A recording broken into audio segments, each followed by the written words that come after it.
campaign de Cuellar. It feels like a million years, but it's only been a week. It's only been a week. Yeah. You want to start off by telling them what you've been up to this past week? Well, first of all, we didn't have video on the pod last week because of me.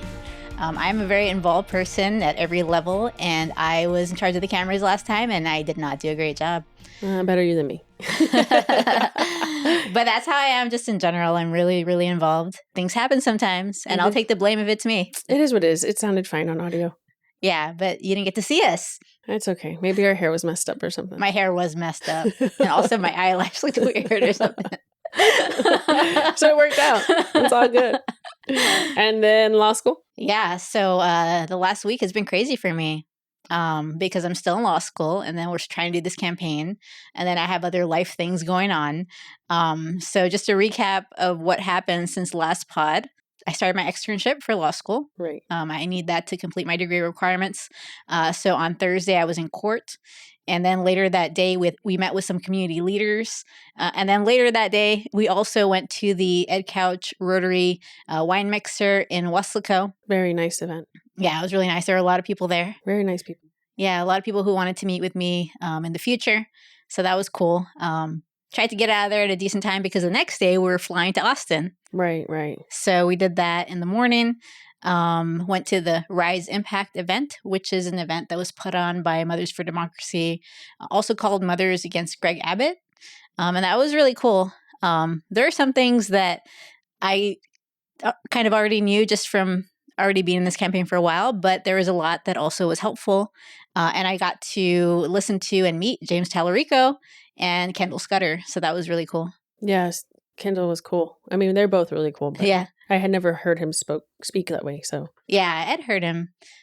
He's very inspiring. He really is. But I will say that in general, it feels like when we meet people in general, it's very motivating. Mm-hmm. I think there are a lot of people out there that are very passionate, and it gives me hope. You know, I've always been a fan of Tallarico, but to have Kendall Scudder throw in a few cuss words in there made me feel like we were in the ER. Did it make you feel like we should throw in cuss words? Yeah, I don't know if that'll happen, but no, we're not going to do that at this point. Sorry.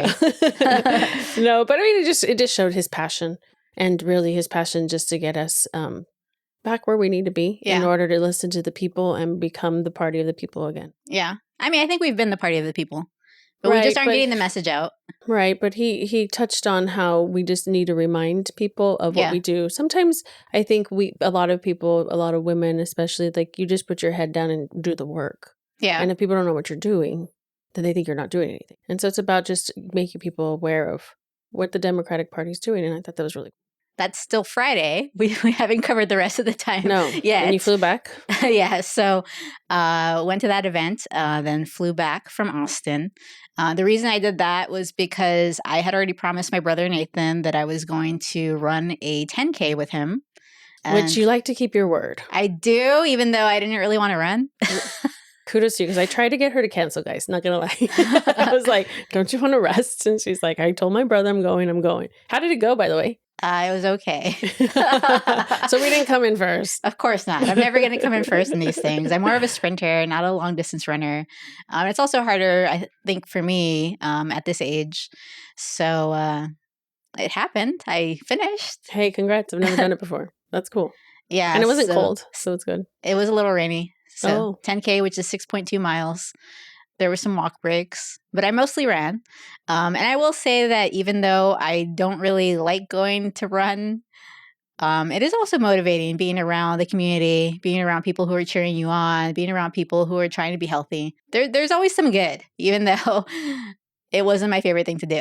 And Nathan was there. We ran together for the first maybe mile and a half or so, but I wasn't going to be able to keep up. So I let him go.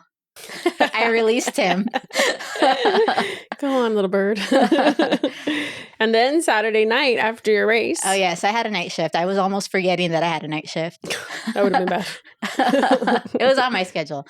But I was wondering, like, wait, do I have something tonight? Oh, yes, I have a night shift. So I had a night shift in the ER. Wasn't too busy, but got to use my knowledge and experience. And that was fun. And then Monday? On that Monday, I was back in court. So I'm still doing my externship, trying to coordinate my externship hours with everything that I'm doing. I thought Monday was a good day because Vanessa hadn't put anything in my schedule yet. Not yet. Mondays are usually probably good for that. Are they? Yeah. Okay. Because I've got stuff to do then. Well, I spent most of the day in court. Actually came back home for a bit, but pretty much all day I was in court, and it was fun. I like hearing her stories about how she incorporates her medical knowledge in court. I think it's really cool. Yeah, so I'm involved in a case that involves medical records and an autopsy. So I already got to use my medical knowledge and experience to help with the case. So that's a wrap up of what Doc's been doing. As you can tell, she's been a little busy. It feels crazy. Yeah. But unfortunately, since the last time we met, a big life event happened in our society. Want to talk about that? So the Charlie Kirk killing, that was terrible. I think that a lot of people responded to it in an appropriate way. Politicians, I put out a statement as well. Some people, I think, responded inappropriately. I don't think right now is the time to score political points. But I think for the most part, people felt like this is a time to unite. And I absolutely agree with that. Like, we really should not forget that we're all people. That all want the same things. We all want a good life for our kids, for ourselves, for our families. So we may disagree on things. We may debate things, but never forget that we're all humans, and we shouldn't settle disagreements or debates with violence or killing. That's terrible. Obviously, there have been a lot of assassinations and assassination attempts. Going back, JFK, RFK Sr., MLK, Martin Luther King. Good reminder. And most recently, more recently, Melissa Hortman in Minnesota. Obviously, Donald Trump had an attempted assassination as well. Gabby Giffords as well was nearly assassinated and suffered major head trauma. I mean, none of it's okay. And honestly, when I heard the news, like, my first thought was sadness. I actually had seen a lot of Charlie Kirk through videos, through clips, through tweets. And maybe I kind of had a parasocial relationship with him because of that. And maybe that's why I actually felt connected to him, even though I disagreed. So yeah, that was my first thought. Like, I'm just sad. Like, I didn't think about anything that was negative about him. I just didn't think it was important anymore, at least at this moment. I think certainly once the grieving process passes, maybe people can discuss those things. But at this point, all that matters is he was a human. He had a wife. He had young kids. I'm sure he was loved by many. And that's all that matters right now. We really need to remember, like I said, that he is a human. We're all humans. And he didn't deserve to die. Right. And I think that the reason that we wanted to mention all those names is because it doesn't matter what side of the aisle you're on. This has happened. Yeah. And it keeps happening, and it's just got to stop. And I think we talked about the young leaders in Connecticut, the young Republican, that were denouncing political violence. Yeah. Because they quote unquote there's a genuine thirst for positivity. Yeah. And ability to speak out freely. If we allow it for one person, then the rest of us are also in danger. And I don't know if it's related to social media and the polarized TV media that we have right now. I really don't know. I will say that I have recently tried to get off of social media, and it was the perfect moment because I have not really heard all of these polarizing things that are being said about Charlie Kirk and the situation. And that has really helped me process it better personally, because I'm not hearing all these things about conspiracy theories or about like radical leftists or whatever. I'm just focused on myself and the situation. And it's very helpful. It's very helpful not to hear the noise and just focus on, he was a young guy, successful guy. Like I said, a wife and young kids. And that's all I'm focused on. It's a very sad moment for America. So you're doing good without social media. Yes. I am not supposed to be on social media throughout the campaign. And I will say that it has been very helpful in terms of like being a more productive person, being less stressed out. And in this moment, not politicizing something like Charlie Kirk's death. Yeah, I think a little less social media for all of us would be good. Yeah. I think because then you can sit in your own thoughts and your own feelings as you are right now, and that's a good way to Right. lead.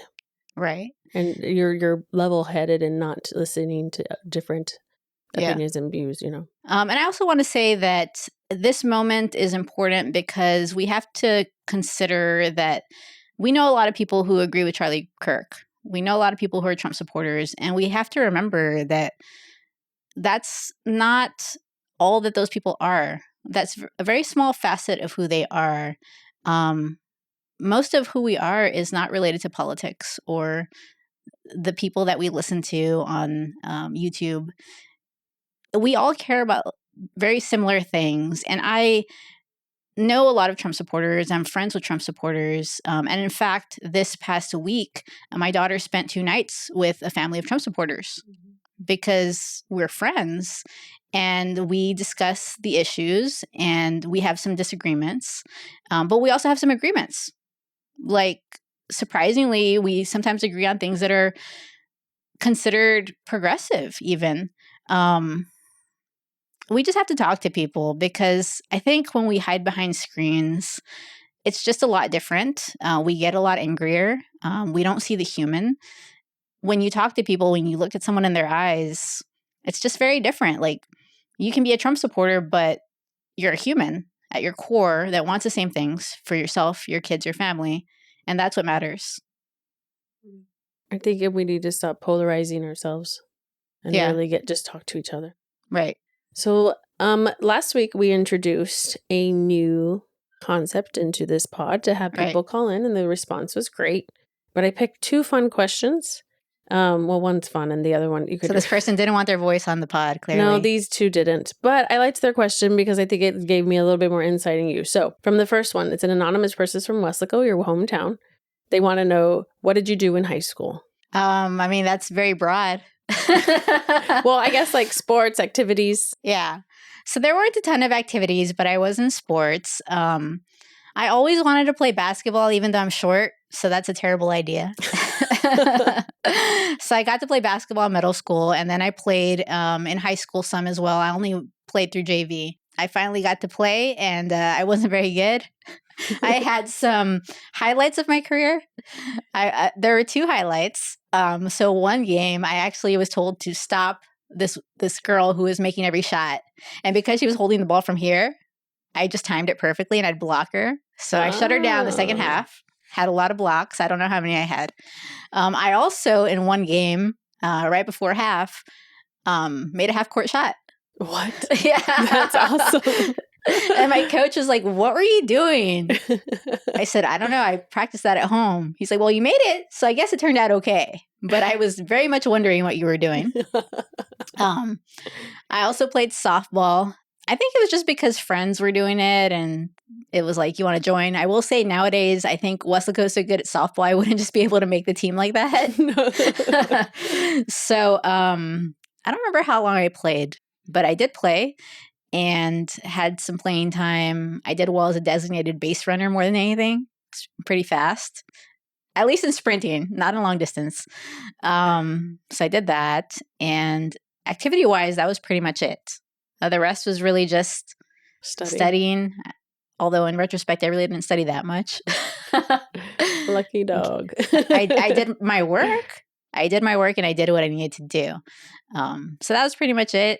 Focused on school, did basketball and softball, and it was fun. Hey, well, at least. And I liked going to Whataburger after. That was the key to being in basketball and softball. Well, that was the highlight. But I was going to say, at least you were still on the team. Weslaco's always been a powerhouse in athletics, so kudos to you. And our next question from an anonymous person in EdCouch. You have said that part of why you are running for Congress is family. Can you be more specific? Well, that's a tough one. Yeah. But I think I'm going to focus on my daughter. Okay. So I have an 11-year-old daughter named Layla, and I basically want her to be happy and healthy. Those are the most important things for me. And there are a lot of things policy-wise that can make that better. I also want her to be safe. I want her to be safe when she's in school, when she's in a store, or when she's walking down the sidewalk. Just everywhere she goes, I'd like her to be safe.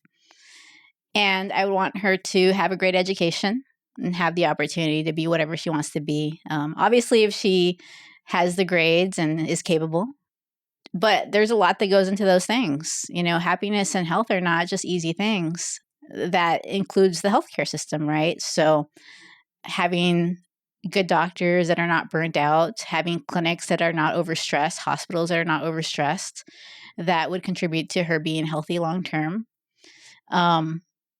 As far as her happiness, I think that also touches on things that could be policy issues. I don't want her to live in a world where she's not able to love whoever she wants, or where she's judged because she's different, or discriminated against because she's different.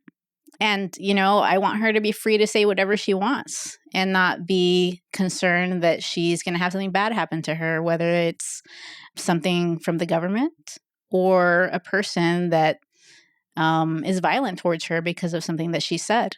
There's a lot. Yeah. It's getting deep for me. Well, it's your kid. Yeah. I think I'm not a parent, but I think parents could resonate with that. Yeah. It's a lot of responsibility to try to leave the earth better when you're not here, Yeah, I could get very deep and even start talking about what type of retirement I want for her, but I don't want to get that far right now. She's only 11 years old, so hopefully she has a lot of life to live. But there's a lot that I want for her. I want her to have a good country that basically gives her the opportunities, helps with her happiness, her health, and a country where she's safe and not judged, not discriminated against, things like that. Well, I think that pretty much wraps up our podcast for the week. I want to remind everybody, please call in 956-320-9073. You can tell us if you want to be on air, these two individuals. We want to thank you to Wesco and EdCouch this week for submitting your questions. And we look forward to more so you can answer everybody's. Yeah. And I will say that right now we probably want to focus more on questions that are related to the economy, healthcare, and education.